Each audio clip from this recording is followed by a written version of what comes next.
मुझे ये बताइए नवीद साहब, आपके लिए तो स्टोरी कुछ और ही है आज। एमआईएम तो चर्चा में किसी और ही वजह से है। बंधुओं की बात हुई, फिर भाई भाई ना रहा, वो वाली कहानी हो गई है।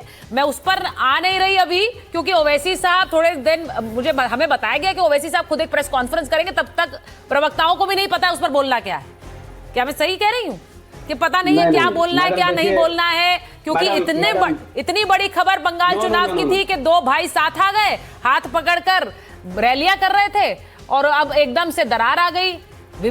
मैडम क्या टॉप देखिए, एआईएमआईएम और बीजेपी समुंदर के वो दो किनारे हैं जो कभी आपस में नहीं मिल सकते। हुमायूं कबीर का जिस तरीके से वीडियो वायरल हुआ और जिस तरीके से ये वारदात सामने आई है, एमआईएम ने उनसे अलायंस तोड़ दिया है, क्योंकि एमआईएम ऐसा किसी पार्टी का समर्थन नहीं करेगी जिसका जुड़ाव बीजेपी से दिखेगा। अब ऐसा सब इस पर प्रेस ब्रीफिंग करेंगे, तब तक इस मुद्दे पर हम बात नहीं करेंगे, ये सही बात है। जहां तक बात यूसीसी की है, तो देखिए मैडम, इस देश में हर वो कानून जो संविधान के खिलाफ बनेगा, मुसलमान उसको फाड़ के फेंक देगा। चूंकि UCC uniform civil code article 19 के खिलाफ, 21 के खिलाफ, आर्टिकल 21 हमें कहता है पर्सनल लिबर्टी। ये हमारी आजादी है, हम किस तरीके से खाए, कहां रहे, कैसे जिए, क्या पहने, सरकार नहीं होती है जो हमें सिखाई। आर्टिकल 25 फ्रीडम ऑफ रिलीजन कहता है, यूसीसी हमसे वो अधिकार छीन रहा है। आर्टिकल 26 राइट टू प्रोफेस कहता है, article 27, 28 right to practise and right to propagate. So UCC पूरी तरीके से संविधान के खिलाफ है। और जिन महिला ने, वही संविधान तो कहता है we should move towards the uniform civil code. कहता है कि नहीं कहता है? मैडम कहता है कि नहीं कहता है? संविधान में यूसीसी के बारे में क्लॉज 5 में लिखा है कि आप जबरदस्ती यूसीसी को भारत में लागू नहीं कर सकते। नहीं, जबरदस्ती कौन कर रहा है? जबरदस्ती कौन कर रहा है? मुझे एक बात बताइए, अगर सुनिए मेरी बात सुनिए। नहीं, नफीस साहब, कोई जबरदस्ती नहीं होता है। अगर कोई एजेंडा बताकर, अगर बीजेपी, मैं आपसे पूछ रही हूँ, बीजेपी एजेंडा बता रही है भाई हम यूसीसी लाएंगे, अगर बंगाल के लोग बीजेपी के लिए वोट करते हैं तो वो चाहते हैं यूसीसी आए, तो फिर नफीस साहब थोड़ी बताएंगे, बंगाल के लोग वर्डिक्ट देंगे। मैडम, जिसको यूसीसी चाहिए आप उसको दीजिए ना, हमें तो बंगाल के लोग ही तो वोट करेंगे ना सर। बंगाल के वोट करेंगे कि नहीं करेंगे इस चुनाव में? आपने यूसीसी गुजरात में लागू किया, उत्तराखंड में लागू किया, जिस समाज को जरूरत है दीजिए। आपने ट्राइबल्स को बाहर क्यों रखा मैडम? देखिए यही फंसने वाला बात है। आपने कहा ट्राइबल्स कम्युनिटी इस यूसीसी से बाहर रहेगी, क्यों? क्योंकि उनको इसकी जरूरत नहीं है। तो जिस समाज को जरूरत है आप उसको दीजिए, हमें नहीं चाहिए। ठीक है, शादाब जी काफी है। कैसे शादी? मैं एक बार हर्षवर्धन जी के बजाय उससे पहले शादाब जी से एक रिएक्शन ले लेती हूँ। अभी चारू प्रज्ञा जी ने कहा, सुन लीजिए, दोनों पॉइंट्स ऑफ व्यू हमारे स्क्रीन पर है। चारू जी ने अभी कहा कि मुसलमानों का तो भला है, मुसलमान चाहते हैं, ऐसा नहीं है कि वो नहीं चाहते। सुनिए चारू जी, मैं वापस आऊंगी, एक मिनट रुकिए। अब यहाँ नफीस साहब क्या कह रहे हैं? नफीस साहब कह रहे हैं जबरदस्ती हम पर थोप नहीं सकते हैं। अब मुझे शादाब जी बताइए, क्योंकि रशीदी जी भी बताएंगे। शादाब जी बताइए, थोपा जा रहा है क्या?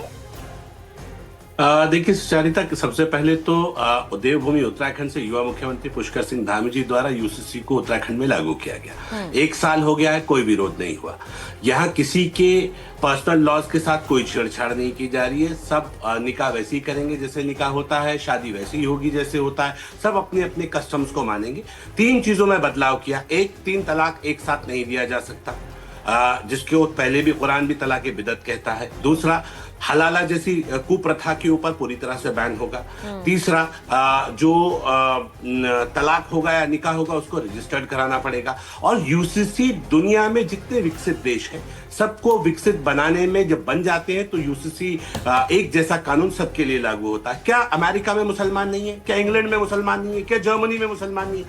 और ये जो चीजें, एक मजबूत मुसलमान, अल्हम्दुलिल्लाह मैंने किया है और मैंने कई उम्रे की है और मैं बड़ी जिम्मेदारी से ये कह सकता हूँ, एक मुसलमान अपने इस्लाम की प्रैक्टिस यूसीसी के लागू होने के बाद भी ईमानदारी से कर सकता है, उसे कोई दिक्कत नहीं है। अगर वो 1 से अधिक शादी नहीं कर रहा, वो मुसलमान नहीं रहेगा, ये कहीं नहीं लिखा है। अगर वो अपनी बेटियों को 50% की हिस्सेदारी दे देगा तो मुझे नहीं लगता है बेटियों को राइट्स मिल रहे हैं, वो मुसलमान नहीं रहेगा, ये नहीं है। तो ये जो गुमराह किया जाता है, मैं ये कह रहा हूँ कि जब जब भारतीय जनता पार्टी की सरकारें वादा करती हैं, कमिटमेंट पूरा होता है। जिन लोगों को ऐसा लगता है कि नफरत की राजनीति से अलग अलग बांटने वाली राजनीति करते रहेंगे, मैं कह रहा हूं ये जोड़ने वाली राजनीति है। यूनिफॉर्म सिविल कोड, एक जैसा कानून। अच्छा, मैं अब एक बार हर्षवर्धन जी के पास जाती हूँ। चरण सिंह साबरा जी को भी लीजिए और रशीदी जी। मैं आपसे पूछूंगी हर्षवर्धन जी, भाई उन्होंने कहा कि ये तो लोगों को जोड़ने की राजनीति है। जो मैंने चारू जी से पूछा वो आपसे पूछती हूँ, क्या ये बीजेपी के लिए वोट जोड़ने की रणनीति नहीं है? बंगाल में बीजेपी बहुत समय से अपने लिए जगह बनाने की कोशिश कर रही है। क्या यूसीसी वाला दांव चुनाव से पहले बीजेपी के लिए वोट में तब्दील हो सकता है? सुचेता जी, देखिए, सबसे पहले तो ये कि भारत के संविधान ने अलग अलग तरीके से रहने, खाने, पहनने, जीवन का अधिकार दिया है और यूसीसी मतलब वो अधिकार छीनना नहीं है। कुछ लोग टीवी पर झूठ बोलते हैं, अफवाह फैलाते हैं, उससे उनको बचना चाहिए। यूसीसी का कतई मतलब नहीं कि कल से सापरा जी इस तरह से नहीं रह सकेंगे या शादाब उस तरह से नहीं रह सकेंगे या हर्षवर्धन इस तरह से, ऐसा नहीं है। लेकिन क्या ये संभव है क्या कि आप एक सड़क पर चल रहे हैं और मैं जाऊं तो वो रेड लाइट हो जाए और नफीस जाए तो ग्रीन लाइट हो जाए? ये संभव है क्या? ये नहीं संभव है, क्योंकि जब आप एक सड़क पर चल रहे हैं तो उस सड़क के नियम, कायदे, कानून मानना पड़ेगा। लेकिन इसमें कहीं कोई ऐतराज नहीं, कोई बाइक से जाएगा, कोई कार से जाएगा, कोई साइकिल से जाएगा, इसमें कोई समस्या थोड़ी ना है। अब कोई ये कहे कि ना ना हम तो अपनी मर्जी से चलेंगे, जब मन करेगा तब रेड लाइट पे हम निकल जाएंगे, जब मन करेगा नहीं करेंगे, तो ये संभव नहीं। इसको पहले जरा स्पष्टता से और सरल भाषा में समझना चाहिए। दूसरा, अगर कोई समान नागरिक संहिता या समान कानून को लेकर वोट जोड़ रहा है तो इससे सुंदर भला क्या हो सकता है? जब भारत से पाकिस्तान बट गया था तो हमारी संविधान सभा क्या कह रही थी? भाई देश को एक करके रखना है, जोड़ के रखना है। कई सवाल थे जो उस वक्त लग रहे थे कि इसको हम थोड़ा समय लेंगे, नेता हमारे सब ठीक करेंगे, नहीं कर पाए। हमारे नेताओं ने उसको टरकाते, मतलब एक प्रक्रिया बना ली, टालते टालते, उसी में 370 भी रहा। मेरा यह मानना है कि यूसीसी तुरंत प्रभाव से पूरे देश में लागू होना चाहिए। भारतीय जनता पार्टी की बात इसलिए मानेंगे लोग क्योंकि भारतीय जनता पार्टी ने उत्तराखंड में लागू कर दिया, भारतीय जनता पार्टी ने गुजरात में लागू कर दिया, भारतीय जनता पार्टी दूसरे राज्य भी लागू कर रहे हैं। और ये गृह मंत्री अमित शाह ने बहुत पहले कहा था कि हम अलग अलग राज्यों में इसको लागू करेंगे और फिर ये पूरे देश में लागू हो जाएगा। तो दो तरीके थे, या तो पूरे देश में लागू करते और उसके साथ वो राज्यों का हिस्सा बन जाता, या राज्य लागू कर रहे हैं तो कल को एक सहमति बन जाएगी और कहीं कोई ऐसा विवाद नहीं दिखा। शादाब बिल्कुल ठीक कह रहे हैं, उत्तराखंड में तो कहीं कोई विवाद इसका हुआ ही नहीं, कोई अब विरोध भी नहीं कर रहा है। और अगर ये वोट की वजह बन रहा है तो इससे बेहतर भला क्या होगा? आप सबके लिए समान कानून कहें और वोट बढ़ जाए तो ये तो बड़ा सुंदर है। नहीं, और आपने सही बात बोली है। और उत्तराखंड में 1 साल हो गया ऐसे लागू होते हुए, जो शादाब जी ने कहा, उसके बाद भी ऐसा कोई वहां विरोध नहीं हो रहा है। तो मैं नहीं जानती हूं, अगर सापरा साहब, रशीदी जी स्क्रीन पर रखिए, सापरा साहब, यूसीसी वाला दाव ज्यादा इस वक्त चुनाव में बीजेपी के लिए फायदा पहुंचाएगा, या फिर ये जो दो भाइयों का जो साथ था जो अब छूट गया, ये नुकसान पहुंचाएगा? मुझे समझ नहीं आ रहा, आप लोगों का रीडिंग क्या है? आप तो दोनों पर नजर बनाए हुए हैं। देखिए, ये तो पता ही था कि ओवैसी और ये जो हुमायूं कबीर है, ये लीडर नहीं है, ये डीलर है। ये भारतीय जनता पार्टी की बी टीम है। ये हम लोग तो पहले दिन से कह रहे थे, अब ये उजागर हो रहा धीरे धीरे। हुमायूं कबीर का उजागर हो गया, अब दूसरा भी उजागर कुछ चंद दिनों में हो जाएगा। जहां तक अमित शाह की बात आप कर रहे हैं कि अमित शाह जी ने यूजीसी की गलत बयानबाजी कर रहे हैं आप। अरे भाई, मुझे बोलने तो, मैं आपके बीच में नहीं बोला था ना। सुनिए, अभी सुनने का धैर्य रखिएगा। देखिए, यूजीसी की बात हुई है, मुझे अच्छा लगता अगर अमित शाह पश्चिम बंगाल में खड़े होकर के ममता दीदी से 15 साल का रिपोर्ट कार्ड पूछते कि आपने कितनी नौकरियां दी, आपके राज्य में महंगाई क्यों हुई, आपकी सत्ता में उद्योगों का पलायन क्यों हुआ, आपकी सत्ता में महिलाओं पर अत्याचार क्यों बढ़े। ये तमाम सारे सवाल अगर अमित शाह जी ममता दीदी से पूछते तो मैं वो मानता था।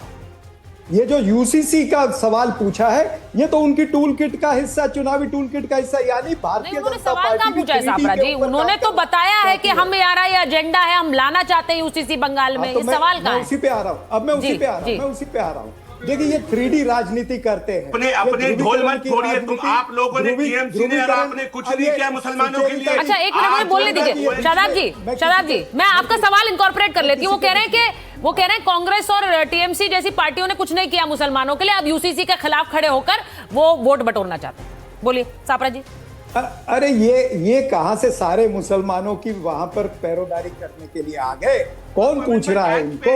सवाल आप ये तो है, पीछे थे, सवाल ओवैसी ये को है आगे कि किया था ममता आपने, बनर्जी, तो ओवैसी साहब लड़ रहे थे ना लड़ाई, तो ओवैसी साहब को लेने दीजिए मुसलमानों की ममता वोट। बनर्जी जब आप को लड़ाई नहीं लड़ते हैं 15 साल तो का वोट किस मुंह से रिपोर्ट मांगते हैं मुसलमानों से? पूछ रहे हैं। भाई किस मुंह से वोट OBC मांगोगे मुसलमानों से?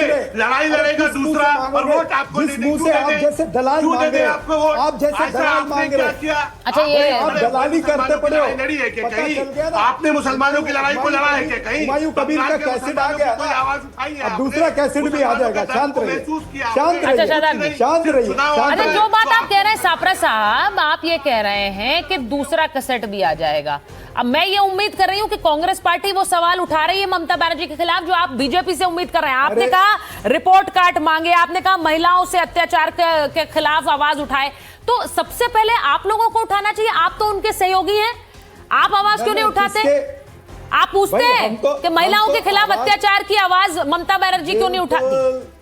बिल्कुल, हमने ममता जी के खिलाफ सवाल पूछे हैं, हमारी चार्जशीट जारी है। हाँ। और उसके अंदर हमने पूछा है कि कामधुनी रेप केस के अंदर क्या हुआ। हमने पूछा आरजीकर के अंदर रेप केस का क्या नतीजा रशीद जी को निकला। हमने पूछा है कि और जो संदेश खाली जो है उसके अंदर रेप केस का क्या नतीजा निकला। अरे अच्छा, ये ठीक है, आप ठीक है, शादाब जी दो से रुकिए। बोलते जाएंगे सुचेरी शादाब जी, जी। एक मिनट रुकिए ना, उन्हें आपकी बात डिबेट- कंप्लीट करने आपकी दीजिए। डिबेट इस तरह से चलेगी क्या? नहीं। अब ये कौन है? ये कौन व्यक्ति है मुझे बताइए ना। ये कौन व्यक्ति, कहां से इसको पकड़ के लाए हैं? उत्तराखंड से लाए क्या? नहीं। उत्तराखंड का क्या लेना देना पश्चिम बंगाल के अंदर, बताइए ना। अरे भाई, इसलिए ये लेना तोते देना के जैसे है मैं क्योंकि कर रहा है। अमित हाँ? शाह ने नहीं, इस तरह से मत करिए ना सापरा जी, वो भी मेरे सम्मानित मेहमान है। नहीं, सम्मानित यूसीसी तो लाने सम्मान से की रहे ना। बात वो सम्मान कह से रहे हैं। रहने के लिए बताइए उनको हाँ। सिखाइए सम्मान से कैसे रहना। ठीक है, ठीक नहीं है। तो मैं इनके सारे कपड़े उतार दूंगा अभी 5 नहीं, इस मिनट तरह की भाषा याद नहीं, रखिए। प्लीज। आपके खुद उतरे हुए हैं, आप यही काम अब करते हैं। यही बातें करनी है आपको नेशनल टेलीविजन पर आकर। कौन किसके कपड़े उतार रहा है? नो, वही कैटेगरी है आपकी। ये इस तरह की भाषा नहीं चलेगी। रशीद जी को लाइए वही इसमें। कैटेगरी है।